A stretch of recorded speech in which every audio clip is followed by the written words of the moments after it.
समोर खोटं नाही बोलणार. हो, का? गुलामीची सवय लागलेल्या पक्षाला मोकळा आभाळ सुद्धा कैद वाटायला लागतं. कधी मोकळी होणारच त्या बहिरवी वैजेच्या गुलामीतून? भैरवी माई कशी का असे ना, पण त्यांनी जर माझ्यावर उपकार केलात ना, ते जास्त महत्वाचे आहेत माझ्यासाठी. आणि माझं लग्न झालंय. मी एका छोट्या घरातून महालात जरी गेले असले तरी मी माझा शब्द नाही मोडू शकत. आणि तुम्ही मुलगी मानता ना मला, मग भैरवी माईला हरवण्यासाठी तुम्ही माझा शब्द खोटा पाडलात. जिंकलात तुम्ही, पण हरले मी. तुझ्या आवाजावर फक्त तुझा अधिकार आहे, हे सत्य जगासमोर यायला नकोय. ती वेळ गेली आता.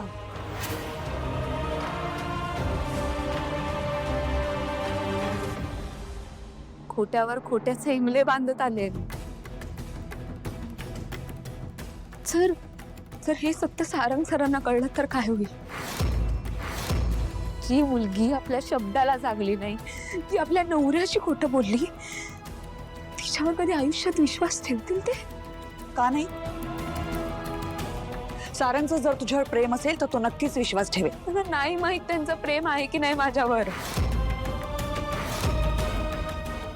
पण मी मनापासून त्यांना नवरा मानते. स्वतःच्या आयुष्याचा खेळ मांडलायस तू, हे अजूनही लक्षात येत नाहीये का तुझ्या? कधी येणार आहे? कसं सांगू? माझी लेक सानिका, एके रात्री अचानक तिला ताप आला होता ना. 7 वर्षाची होती आणि ताप हळूहळू इतका वाढला की तो डोक्यात गेला. आणि मुलगी काही औषध घ्यायला तयारच होईना.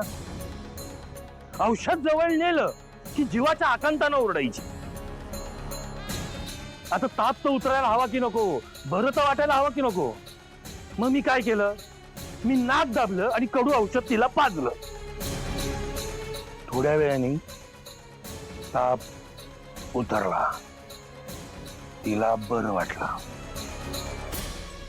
जशी माझी सानिका तशी तुला तुझ्या भल्याच्या गोष्टी कळत नसतील तर त्या तुला दाखवून देणं हे बाप म्हणून माझं कर्तव्य आहे आणि मी ते करणार.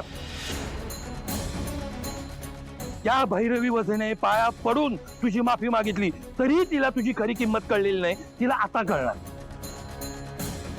सावलीची खरी किंमत तिला आता कळणार.